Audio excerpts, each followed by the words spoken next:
പുതിയ വീഡിയോയിലേക്ക് എല്ലാ കൂട്ടുകാർക്കും വീണ്ടും സ്വാഗതം. വളരെ ഹെൽത്തി ആയിട്ടുള്ളൊരു സൂപ്പ് റെസിപ്പിയാണ് നിങ്ങളുമായിട്ട് പങ്കുവയ്ക്കുന്നത്. തണുപ്പിൻ്റെ സമയമൊക്കെ ആണല്ലോ, അപ്പോൾ എല്ലാവർക്കും ഒരുപോലെ തയ്യാറാക്കി കുടിക്കാൻ പറ്റിയ നല്ല ടേസ്റ്റിയും അതുപോലെ തന്നെ ഹെൽത്തിയുമായിട്ടുള്ള സൂപ്പ്. അധികം ഇൻഗ്രീഡിയൻസ് ഒന്നും ആവശ്യമില്ല. നമ്മുടെ വീട്ടിലുള്ള കുറച്ച് കാര്യങ്ങൾ വെച്ചിട്ടാണ് ഈ സൂപ്പ് തയ്യാറാക്കി എടുക്കുന്നത്. ആദ്യം നമുക്ക് കുറച്ച് ബട്ടർ ആവശ്യമുണ്ട്. 1 ടേബിൾ സ്പൂൺ അളവിൽ ബട്ടറാണ് ചേർത്ത് കൊടുക്കുന്നത്. ബട്ടർ ചേർത്ത് കൊടുക്കുന്നത് നമ്മുടെ ശരീരത്തിന് നല്ലത് തന്നെയാണ്. ഒരു ചെറിയ അളവിലൊക്കെ ബട്ടർ ഉപയോഗിക്കുന്നത് ആരോഗ്യത്തിന് നല്ലത് തന്നെയാണ്. ബട്ടർ ഒന്ന് മെൽറ്റായിട്ട് വരട്ടെ. ബട്ടർ മെൽറ്റായിട്ട് വന്നപ്പോഴത്തേക്കിന് 1 ടീസ്പൂൺ അളവിൽ വെളുത്തുള്ളി ചെറുതായിട്ട് അരിഞ്ഞതും അതുപോലെ തന്നെ 1 ടീസ്പൂൺ അളവിൽ ഇഞ്ചി ചെറുതായിട്ട് അരിഞ്ഞതുമാണ് ചേർത്ത് കൊടുത്തേക്കുന്നത്. ഞാനിവിടെ ചേർത്തേക്കുന്ന ബട്ടർ എന്ന് പറയുന്നത് അൺസോൾട്ടഡ് ആയിട്ടുള്ള ബട്ടറാണ്. വെളുത്തുള്ളി ഇഞ്ചിയും ചെറുതായിട്ടൊന്ന് വഴന്നു വരണം. മൂത്തു പോകേണ്ട ആവശ്യമില്ല. ബട്ടർ ഇല്ലാന്നുണ്ടെങ്കിൽ നിങ്ങൾക്ക് ഒലിവ് ഓയിൽ വേണമെങ്കിലും ചേർത്ത് കൊടുക്കാവുന്നതാണ്. ഇനി ഇതിലോട്ട് ആവശ്യമായിട്ടുള്ള വെജിറ്റബിൾ ചേർത്ത് കൊടുക്കുകയാണ്. 3 ടേബിൾ സ്പൂൺ അളവിൽ ക്യാരറ്റ് ചെറുതായിട്ട് അരിഞ്ഞതും അതുപോലെ തന്നെ 3 ടേബിൾ സ്പൂൺ അളവിൽ ബീൻസും ക്യാബേജും അതുപോലെ തന്നെ അരിഞ്ഞെടുത്തിട്ടുണ്ട്. 3 ടേബിൾ സ്പൂൺ അളവിൽ കോണും കൂടെ ചേർത്ത് കൊടുക്കുന്നുണ്ട്. ഫ്രോസൺ ആയിട്ടുള്ള കോണാണ് ഞാനിവിടെ എടുത്തേക്കുന്നത്. നമ്മുടെ കയ്യിൽ അവൈലബിൾ ആയിട്ടുള്ള ഏത് വെജിറ്റബിൾസ് വേണമെങ്കിലും ഇതിനകത്ത് ചേർത്ത് കൊടുക്കാവുന്നതാണ്. വെജിറ്റബിളൂടെ ചേർത്ത ശേഷം ചെറുതായിട്ടൊന്ന് വഴറ്റിയെടുത്താൽ മതി. വെന്തുടഞ്ഞു പോകേണ്ട ആവശ്യമൊന്നുമില്ല. നമ്മൾ സൂപ്പ് കുടിക്കുന്ന സമയത്ത് ചെറുതായിട്ട് കടിക്കാനായിട്ട് കിട്ടുന്നത് തന്നെയാണ് ടേസ്റ്റ് എന്ന് പറയുന്നത്. അപ്പോൾ ചെറിയ രീതിയിലൊന്ന് വഴറ്റിയെടുക്കുകയാണ്. ക്യാപ്സിക്കം ഒക്കെ ചേർത്ത് കൊടുക്കാം. ക്യാപ്സിക്കത്തിൻ്റെ ആ ഒരു ഫ്ലേവർ എനിക്ക് ഈ സൂപ്പിൽ ഇഷ്ടമില്ലാത്തത് കൊണ്ട് ഞാനത് ഒഴിവാക്കിയേക്കുവാണ്. നിങ്ങൾക്ക് വേണമെന്നുണ്ടെങ്കിൽ ക്യാപ്സിക്കം ചെറിയൊരളവിൽ ഒരു ക്യാപ്സിക്കത്തിൻ്റെ പകുതിയൊക്കെ ചേർത്ത് കൊടുക്കാവുന്നതാണ്. ഈ തണുപ്പുള്ള ക്ലൈമറ്റ് നമുക്ക് കുടിക്കാൻ പറ്റിയ ഒന്ന് തന്നെയാണ് സൂപ്പ്. നമ്മുടെ ത്രോട്ടിനൊക്കെ നല്ല ഒരു സുഖം കിട്ടുകയും ചെയ്യും. ഇച്ചിരി ലേശം കുരുമുളക് പൊടിയൊക്കെ കൂടുതൽ ചേർക്കുകയാണെങ്കിൽ വളരെ നല്ലതാണ്. അതുപോലെ തന്നെ വളരെ ഹെൽത്തിയുമാണ്. കാരണം വെജിറ്റബിളും മുട്ടയും ചേർത്തിട്ടുള്ളൊരു സൂപ്പാണ് ഞാനിവിടെ തയ്യാറാക്കി എടുക്കുന്നത്. സൂപ്പിൻ്റെ പ്രധാന ഘടകം എന്ന് പറയുന്നത് ആ എരിവാണ്. കുരുമുളകിൻ്റെ എരിവാണല്ലോ. 1 ടീസ്പൂൺ അളവിൽ കുരുമുളക് ഞാൻ ചേർത്ത് കൊടുക്കുന്നുണ്ട്. അതോടൊപ്പം തന്നെ ടേസ്റ്റിന് ആവശ്യമായിട്ടുള്ള ഉപ്പും കൂടെ ചേർത്ത് കൊടുക്കാം. ചെറുതായിട്ടൊന്ന് ഇളക്കി എടുത്തിട്ട് നമുക്കിത് വേകുന്നതിന് ആവശ്യമായിട്ടുള്ള വെള്ളം കൂടെ ഒഴിച്ചു കൊടുക്കേണ്ടതുണ്ട്. ഇവിടെ ഞാൻ തയ്യാറാക്കി എടുക്കുന്നത് ഒരു 6 ബൗൾ സൂപ്പ് തയ്യാറാക്കി എടുക്കുന്ന രീതിയിലുള്ള വെള്ളമാണ് ചേർത്ത് കൊടുക്കുന്നത്. അപ്പോൾ നമുക്ക് എത്രത്തോളം സൂപ്പ് വേണം അതിനനുസരിച്ചിട്ടുള്ള വെള്ളം ചേർത്ത് കൊടുക്കേണ്ടതാണ്. ഇനി ഇവ ഒന്ന് അടച്ചു വെച്ചിട്ട് നല്ല രീതിയിലൊന്ന് തിളയ്ക്കാനായിട്ട് വെയിറ്റ് ചെയ്യാം. വെള്ളം നല്ല രീതിയിൽ വെട്ടി തിളച്ച് കഴിയുമ്പോഴേ ആ വെജിറ്റബിളിൻ്റെ അകത്തുള്ള എല്ലാ സത്തും നമുക്കിതിലോട്ട് ഇറങ്ങി വരികയുള്ളൂ. അപ്പോൾ അതുവരെ നമ്മളൊന്ന് വെയിറ്റ് ചെയ്യേണ്ടതുണ്ട്. വെള്ളമൊക്കെ നല്ല രീതിയിൽ വെട്ടി തിളച്ച് വന്നിട്ടുണ്ട്. ആ വെജിറ്റബിളിൻ്റെ സത്തൊക്കെ അപ്പോഴത്തേക്കിന് തിളച്ച് കഴിയുമ്പോൾ അതിലോട്ട് ഇറങ്ങി വരികയും ചെയ്യും. ഇനി നമുക്ക് സൂപ്പിന് കുറച്ച് തിക്നെസ് ആവശ്യമുണ്ടല്ലോ. അതിന് വേണ്ടിയിട്ട് 3 ടീസ്പൂൺ അളവിൽ കോൺഫ്ലവർ 1/4 കപ്പ് ഇളം ചൂടുവെള്ളത്തിൽ കലക്കി വെച്ച ആ ഒരു കൂട്ടാണ് ചേർത്ത് കൊടുക്കുന്നത്. കോൺഫ്ലവറിൻ്റെ ഈ മിക്സ് നമ്മൾ ചേർത്ത് കൊടുക്കുമ്പോൾ ചെറിയ രീതിയിൽ തന്നെ ചേർത്ത് കൊടുക്കുക. അതേസമയം തന്നെ നമ്മൾ ഇളക്കി കൊടുക്കുകയും വേണം. പെട്ടെന്ന് തന്നെ കോൺഫ്ലവറോട് ചേർത്ത് കൊടുക്കുമ്പോൾ കുറുകി വരും. അപ്പോൾ തീ കുറച്ച് വെച്ചിട്ട് നമുക്ക് ഈ കോൺഫ്ലവർ ഒന്ന് വെന്ത് വരികയും വേണം. അതിൻ്റെ ആ ഒരു റോയായിട്ടുള്ള ടേസ്റ്റൊക്കെ മാറി വരികയും വേണം. നിങ്ങളുടെ കയ്യിൽ കോൺഫ്ലവർ ഇല്ലയെന്നുണ്ടെങ്കിൽ ചെറിയൊരളവിൽ മൈദ കലക്കി വേണമെങ്കിലും തിക്നെസ്സിന് വേണ്ടിയിട്ട് നമുക്ക് ഈ സൂപ്പിലോട്ട് ചേർത്ത് കൊടുക്കാവുന്നതാണ്.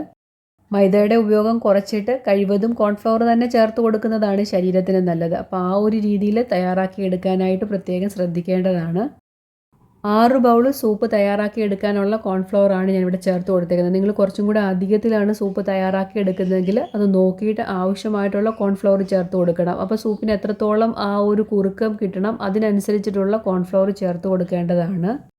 ഈ ഒരു രീതി നമ്മൾ ചേർത്ത് കൊടുക്കുമ്പോൾ ഒത്തിരി അങ്ങ് കുറുകി പോകത്തില്ല. ഒത്തിരി അങ്ങ് കുറുകി കഴിഞ്ഞാൽ നമുക്ക് കുടിക്കാനും പറ്റില്ല. എന്നാൽ ചെറിയ ഒരു ലൂസും ഒരു ഇച്ചിരി തിക്നെസ്സുമായിട്ടാണല്ലോ നമ്മൾ സൂപ്പ് തയ്യാറാക്കി എടുക്കുന്നത്. ആ ഒരു മെത്തേഡിൽ വേണം എപ്പോഴും സൂപ്പ് തയ്യാറാക്കി എടുക്കാൻ. ഇപ്പോൾ തീ ഞാൻ ലോ ഫ്ലെയിമിൽ ഇട്ടിട്ടാണ് ഇളക്കി കൊടുത്തുകൊണ്ടിരിക്കുന്നത്. ഇളക്കി കൊടുത്ത് നല്ല രീതിയിൽ തന്നെ ആ റോ ടേസ്റ്റൊക്കെ ഒന്ന് കോൺഫ്ലവറിൻ്റെ മാറുന്നത് വരെ നമ്മൾ ഇളക്കി കൊടുത്ത് ഒന്ന് കുറുക്കിയെടുക്കണം. വളരെ ഹെൽത്തി ആയിട്ടുള്ള ഈ സൂപ്പ് തയ്യാറാക്കി എടുക്കാനായിട്ട് അധികം മെനക്കേടൊന്നുമില്ല. നമ്മുടെ വീട്ടിലുള്ള കുറച്ച് ഇൻഗ്രീഡിയൻസ് മാത്രമേ നമ്മൾ ഇതിന് വേണ്ടിയിട്ട് ഉപയോഗിക്കുന്നുള്ളൂ. കുട്ടികളൊക്കെ സ്കൂൾ വിട്ട് വരുന്ന സമയത്താണെങ്കിൽ നമുക്ക് ഇതുപോലെ ഒന്ന് ചെറിയ ചൂടോടെ തയ്യാറാക്കി കൊടുത്താൽ വളരെ ഹെൽത്തി തന്നെയാണ്.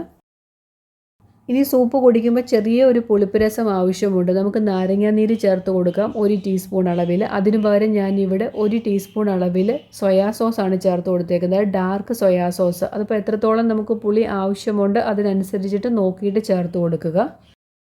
കോൺഫ്ലവർ കൂടെ ചേർത്ത് കൊടുത്ത് ചെറിയ രീതിയിൽ കുറുകി വരാനായിട്ട് തുടങ്ങിയിട്ടുണ്ട്. ഇനി ഞാനിവിടെ ചേർത്ത് കൊടുക്കുന്നത് മുട്ടയാണ്. 3 മുട്ടയുടെ വെള്ളയാണ് എടുത്തേക്കുന്നത്. ചെറുതായിട്ടൊന്ന് ഫോർക്ക് കൊണ്ട് അടിച്ച ശേഷം കുറേശ്ശെ ഇനി മുട്ട ചേർത്ത് കൊടുക്കുക. മുട്ടയുടെ വെള്ള ചേർത്ത് കൊടുക്കുമ്പോൾ നമ്മൾ ഒത്തിരി അങ്ങ് ഇളക്കരുത്, ചെറിയ രീതിയിലൊന്ന് ഇളക്കിയാൽ മതി. എഗ്ഗിൻ്റെ വൈറ്റ് മാത്രമേ ഞാനിവിടെ എടുത്തിട്ടുള്ളൂ. ആ യെല്ലോ ഒരു പോർഷൻ ഞാൻ മാറ്റിയിട്ടുണ്ട്. ഒത്തിരി അങ്ങ് ഇളക്കി കൊടുക്കേണ്ട ആവശ്യമില്ല. ചെറിയ രീതിയിൽ ഇളക്കിയാൽ തന്നെ ആ നല്ല ചൂടായിട്ട് കിടക്കുന്നത് കൊണ്ട് നമ്മൾ ഈ വെള്ളം ഒഴിച്ചു കൊടുക്കുമ്പോൾ തന്നെ പെട്ടെന്ന് തന്നെ അതിൻ്റെ നിറമൊക്കെ മാറി വെന്ത് വരികയും ചെയ്യും. മുട്ടയുടെ ആ ഒരു ഫ്ലേവർ നിങ്ങൾക്ക് ഇഷ്ടമില്ല എന്നുണ്ടെങ്കിൽ വെജിറ്റബിളായിട്ട് തന്നെ ഈ സൂപ്പ് ഈ ഒരു രീതിയിൽ കുടിക്കാവുന്നതാണ്. അല്ലാന്നുണ്ടെങ്കിൽ നിങ്ങൾക്ക് ചിക്കൻ ആണെന്നുണ്ടെങ്കിൽ ചിക്കൻ വേവിച്ചിട്ട് ചേർത്ത് കൊടുത്താലും ചിക്കൻ സൂപ്പായിട്ട് വേണമെങ്കിലും തയ്യാറാക്കി എടുക്കാം. അപ്പോൾ ഏത് ഫ്ലേവർ ആണോ നിങ്ങൾക്ക് ഇഷ്ടം ആ ഒരു രീതിയിൽ ആഴ്ചയിൽ ഒരിക്കലൊക്കെ ഒന്ന് തയ്യാറാക്കി കുടിക്കുന്നത് വളരെ നല്ലതാണ്. ഡയറ്റൊക്കെ നോക്കുന്നവരാണെങ്കിൽ 1 കപ്പ് സൂപ്പും അതുപോലെ തന്നെ 1 കപ്പ് വെജിറ്റബിളും കൂടെ കഴിക്കുകയാണെങ്കിൽ പിന്നെ അവർക്ക് ഡിന്നറായിട്ട് വേറൊന്നും കഴിക്കേണ്ട ആവശ്യമില്ല. അപ്പോൾ ഇങ്ങനെ ഡയറ്റ് ഫോളോ ചെയ്യുന്നവരൊക്കെ ഈ ഒരു സൂപ്പൊക്കെ ഒന്ന് തയ്യാറാക്കി കുടിച്ചു നോക്കൂ. വളരെ നല്ലത് തന്നെയാണ്. അവരുടെ വെയിറ്റ് ലോസിനൊക്കെ വളരെയധികം ഹെൽപ്പ് ചെയ്യുകയും ചെയ്യും. ലാസ്റ്റ് ഞാനൊരു 1/2 ടീസ്പൂൺ അളവിൽ കുരുമുളക് പൊടിയുടെ ചേർത്ത് കൊടുക്കുന്നുണ്ട്. എരിവൊക്കെ നമുക്ക് എത്രത്തോളം ആവശ്യമുണ്ട് അതിനനുസരിച്ചിട്ടുള്ള കുരുമുളക് ചേർത്ത് കൊടുത്താൽ മതി. ഇനി നമുക്ക് സ്റ്റൗ ഓഫ് ചെയ്യാം. നമ്മുടെ സൂപ്പൊക്കെ ഇവിടെ റെഡി ആയി കഴിഞ്ഞു. ഇന്നത്തെ ഈ വീഡിയോ നിങ്ങൾക്ക് ഇഷ്ടപ്പെടുകയാണെങ്കിൽ ഒന്ന് ലൈക്ക് ചെയ്യാനും ആദ്യമായിട്ട് എൻ്റെ വീഡിയോ കാണുന്ന കൂട്ടുകാർ ആരെങ്കിലും ഉണ്ടെങ്കിൽ ഒന്ന് സബ്സ്ക്രൈബ് ചെയ്ത് കൂട്ടാക്കാനും മറന്നു പോകല്. നിങ്ങൾ ഇതുവരെയും എനിക്ക് തന്ന സപ്പോർട്ടിന് വളരെയധികം നന്ദിയുണ്ട്. തുടർന്നും നിങ്ങളുടെ ഓരോരുത്തരുടെയും സപ്പോർട്ട് ഉണ്ടെങ്കിൽ മാത്രമേ മുന്നോട്ട് പോകാനായിട്ട് കഴിയുകയുള്ളൂ.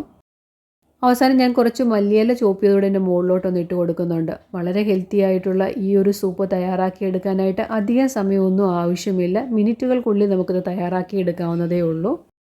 വെജിറ്റബിൾ എല്ലാം ഒന്നും വെന്തുടഞ്ഞു പോയിട്ടില്ല. ചെറിയ രീതിയിൽ നമ്മൾ കുടിക്കുന്ന സമയത്ത് കഴിക്കാനായിട്ട് കിട്ടുകയും ചെയ്യും. അതുപോലെ തന്നെ നമ്മൾ കോണൊക്കെ ചേർത്ത് കൊടുക്കുമ്പോൾ പ്രത്യേക ടേസ്റ്റ് തന്നെയാണ്. മുട്ടയുടെ എഗ്ഗൊക്കെ കാണാനായിട്ട് ആ സൂപ്പിൽ കിടക്കുന്നത് കാണാൻ തന്നെ ഒരു പ്രത്യേക ഭംഗിയല്ലേ. ഇത് കാണുമ്പോൾ തന്നെ കുട്ടികൾ കുടിക്കുകയും ചെയ്യും. കുരുമുളക് പൊടിയും അതുപോലെ തന്നെ ചില്ലി ഫ്ലേക്സ് വേണമെങ്കിൽ നമുക്ക് എരിവിന് വേണ്ടിയിട്ട് ചേർത്ത് കൊടുക്കാവുന്നതാണ്. നമുക്ക് എത്രത്തോളം എരിവൊക്കെ നോക്കിയിട്ട് ആവശ്യമുള്ളത് തന്നെ ചേർത്ത് കൊടുക്കണം. അതുപോലെ തന്നെ നാരങ്ങ നീര് പുളിക്ക് ആവശ്യമായിട്ട് ഒത്തിരി അങ്ങ് പുളി കൂടി പോകാതെ ചെറിയ രീതിയിലൊരു പുളിരസം കൂടെ ആവശ്യമുണ്ട്. നല്ല തണുപ്പുള്ള ഈ ക്ലൈമറ്റിൽ കുടിക്കാൻ പറ്റിയ നല്ലൊരു കിടിലൻ സൂപ്പ് തയ്യാറാക്കി കഴിഞ്ഞ് കഴിഞ്ഞാൽ നിങ്ങൾ വീണ്ടും വീണ്ടും തയ്യാറാക്കാനായിട്ട് ആഗ്രഹിക്കുന്ന ഒരു റെസിപ്പി തന്നെയാണ്. വെറുതെ കാശ് കൊടുത്ത് പുറത്തുനിന്നൊന്നും ഇനി സൂപ്പ് വാങ്ങേണ്ട ആവശ്യമില്ല. വെറൈറ്റിയായ രീതിയിൽ നമുക്ക് തയ്യാറാക്കി എടുക്കാവുന്നതേ ഉള്ളൂ.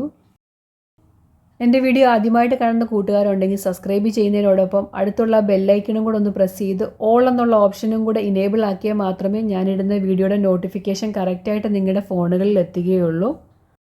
ഇന്നത്തെ വീഡിയോ ഞാൻ ഇവിടം കൊണ്ട് അവസാനിപ്പിക്കുകയാണ്. നിങ്ങൾ ഇതുപോലെ ഒന്ന് തയ്യാറാക്കി ഇഷ്ടപ്പെടുകയാണെങ്കിൽ നിങ്ങളുടെ ഫ്രണ്ട്സിനും റിലേറ്റീവ്സിനും ഒന്ന് ഷെയർ ചെയ്ത് ഈ കുഞ്ഞു ചാനലിനൊരു സപ്പോർട്ടും കൂടെ തരാൻ മറന്നു പോകരുത്. അടുത്ത ദിവസം നമുക്ക് മറ്റൊരു വീഡിയോയിൽ വീണ്ടും കാണാം. Thanks for watching.